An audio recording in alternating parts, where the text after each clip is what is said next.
Pues soc Lucía Hipólito Cubedo, soc professora de farmàcia i tecnologia farmacèutica i també investigadora principal del grup d'investigació Doreal, que vol dir dolor, recaiguda i alcoholisme, perquè estudiem precisament el dolor, les comorbiditats, és a dir, les situacions que envolten el dolor i que són molt importants també, com és l'estat emocional, i les recaigudes a l'alcoholisme, que té, encara que no pareix, té relació perquè connecta en nuclis cerebrals pareguts.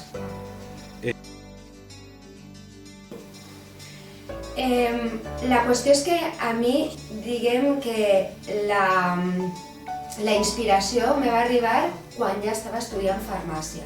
Sí que m'agradava molt les ciències de la salut, però durant el temps que jo vaig estar estudiant farmàcia, que és el temps en què eres més jove i ixes per les nits, i vaig estar més en contacte amb amics i amigues que tenien problemes amb l'alcohol. Això era una qüestió que observava en el meu voltant. I en veure un anunci per a fer la tesi doctoral en mecanismes cerebrals que donen lloc a l'alcoholisme, me va parèixer un món fascinant. Pues és curiós perquè de molt menudeta jo volia o treballar com a jardinera o en un àmbit de treball fora a l'aire lliure, no? Després vaig passar per un període de temps de la meva vida que volia fer documentals de naturalesa en Àfrica, en els lleons i tot això.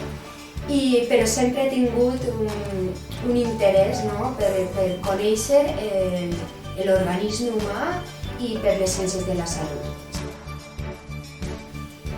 Per a mi he tingut moltíssimes referents. Crec que tindre referents és algo superpositiu. He tingut referents així, en les meves companyes, en la meva directora de tesi, Anna Colatge, en companyes de l'àmbit de les neurociències, investigadores tan potents del nostre costat com podria ser Isabel Fanillas, per exemple.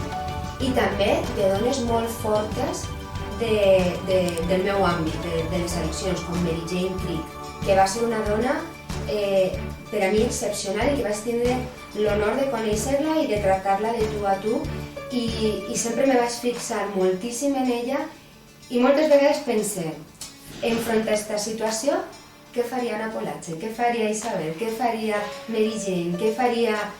Sempre ho pense, perquè és, no sé, crec que empodera molt tindre una persona que sàpigues que ho ha aconseguit, no? I que ho ha aconseguit d'una manera tan meravellosa.